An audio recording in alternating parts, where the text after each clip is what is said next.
What's up guys, Curtis here and welcome to a brand new episode of the highest player rating growth. This is in fact the final episode of this series. I will be moving it into more things. I've got loads of really awesome stuff planned, but in terms of the players with the highest growth, this is the final one. Now I will be doing like a playlist. If I remember, I'll stick it in the description down below. You can go and check out all the other highest player rating growth videos if you haven't already seen them. There's loads of awesome ones with some really interesting bits about it. So before we get stuck into it, what I do want to say is if you guys are looking for a fast and reliable coin service, check out the gamekeys.co.uk. They are the cheapest site out at the moment at just £8 per 100k, and with discount code Kurt you can get yourself another 5% off, so they are super cheap. Anyway, let's get stuck into it. So first up we have Marco van Ginkel, a very fun player to actually stick into teams. I've put him in a squad this week and I've actually really enjoyed playing with him, but he started off, I believe that's Vitesse, and as you can see he was obviously there for 3 FIFAs with them. He looked absolutely ridiculous with that haircut, and then the FIFA 13 one just is crazy.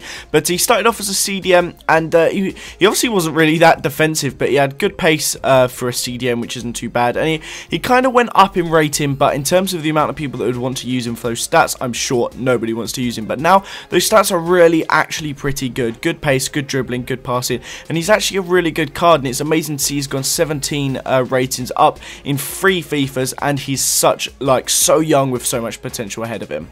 Next up we have Zoet, I believe that's how you pronounce his name. This is another guy that just has so much potential just to become like a monstrous one. If in 3 more FIFAs I was to do this again, he will be one of those guys that has just grown monstrous amounts. Now, he's already gone up 14 ratings. That's just madness already. He's had a team of the season. I have no idea who that club was. I assume he was on loan at before he came back to PSV. But his potential on FIFA already is like ridiculous. When you use him in career, he has a potential of like 86. He's supposed to become this amazing wonder player, and considering he was a 61 a few FIFAs ago, and I'm sure he was getting no game time at PSV whatsoever, amazing how far he's come along. Even in like 2 seasons he's just come a massive way, and like I said, if you come back in 2 or 3 more FIFAs, I'm sure he is even bigger and just a ridiculously good goalkeeper. Next up we have Malo. Now this guy is another really interesting one. I always like to see like the really unknown players that actually look like they could be class. Last year's Malo card actually looks really good. A silver 74 rated, so he's one of the highest rated silvers you can get. Well, the highest rated silver rating you can get, with 83 pace and 73 defending. That's really impressive for a defender. I mean, you look at his new one now, his gold one only has 81 pace and 75 defending, and that card doesn't even look half as good.